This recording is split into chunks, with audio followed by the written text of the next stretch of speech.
Hi, I'm David Knight from Healthcraft. Welcome to my kitchen. In this segment, we're going to do everybody's favorite, filet mignon. Before you do your filet mignon, you need to preheat your pan. We've started preheating our 10-inch gourmet skillet out of the set number 4 over a medium-high heat. Remember how to tell if the pan was hot enough. You want to wait till the water dances around. Once it dances around, you've reached the correct cooking temperature and you're ready to go.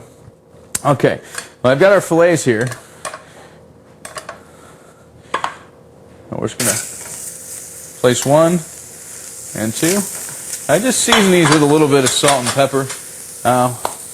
You may not like salt and pepper, but salt and pepper on beef goes pretty well to me. So it's personal preference whether you want to use it or not. If you're going to use salt, I recommend you use sea salt.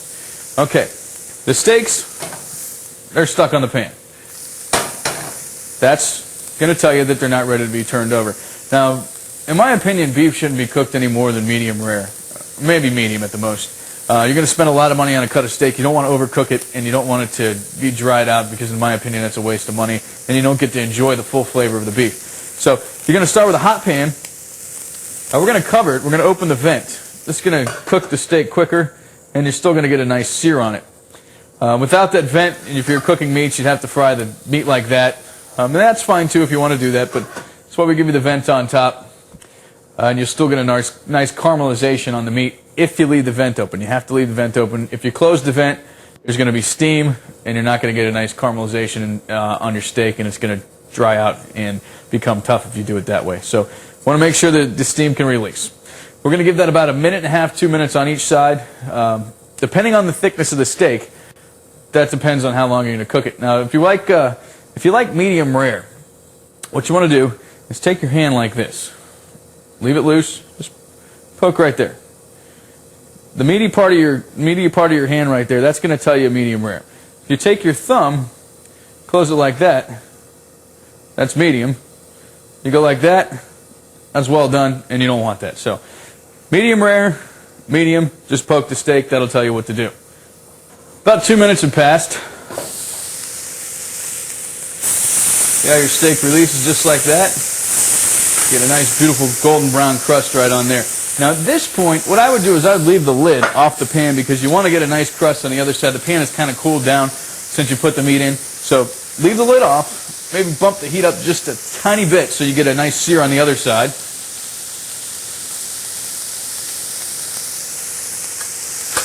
And then just let that cook for another 1.5 to 2 minutes, depending on how you want your steak. See, that's got a lot of give to it right there. That's still rare. It's almost time to flip the steaks over, but before you flip them over, I want you to notice that we didn't use any oil with the steak.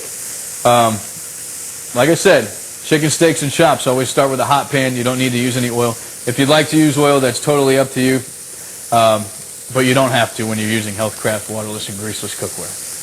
Okay, steaks are ready. I like mine medium rare. This one cooked a little quicker than the other one, so we're just going to take that out. See a nice golden brown right there. Now we're going to transfer that over to the cutting board. Now we're going to let the meat rest.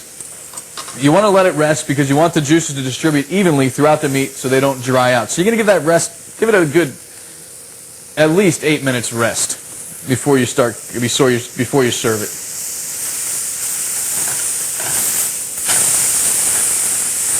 Same thing with this one. Put that right on the plate. Now what you can do from here is I've put about 1/2 teaspoon of butter right here in the bottom of the pan. We're going to take some shallots, put those in. I'm just going to sweat those down.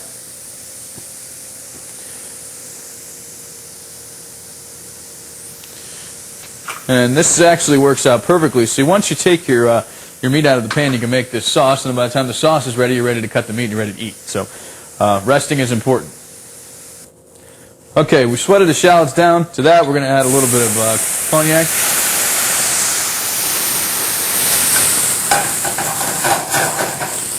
Watch your eyebrows. And now what you're going to do here is you're going to let all the alcohol cook off. You're going to get the little bits off the bottom of the pan from the steak. That's the flavor.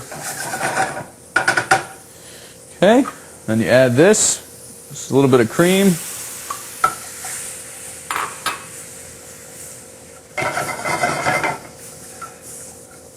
And your peppercorns, preferably the green ones. If you can't find the fresh green ones, you can use the black ones, like I'm using here today. But it's definitely better with the green ones. Okay, now we're going to turn that down to low. We're going to let that thicken up. While we're doing that, we're going to go ahead and cut our steak up. Grab the knife. Okay. Got this resting here. We might as well just cut both of them up.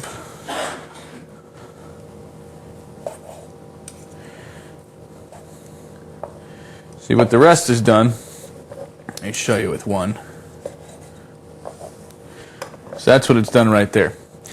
You see how it's evenly, the color of the meat is evenly distributed throughout. There's no gray ring from around the center part. That lets you know that it's been given a proper rest, and that's what you're looking for.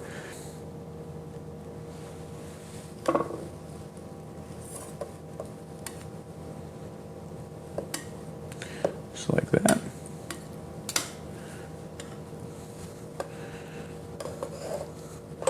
You can serve it sliced or not, it's up to you. Just take a little bit of this sauce, and you can go right over the top of it just like that. And then there you have it, a very simple steak au poivre.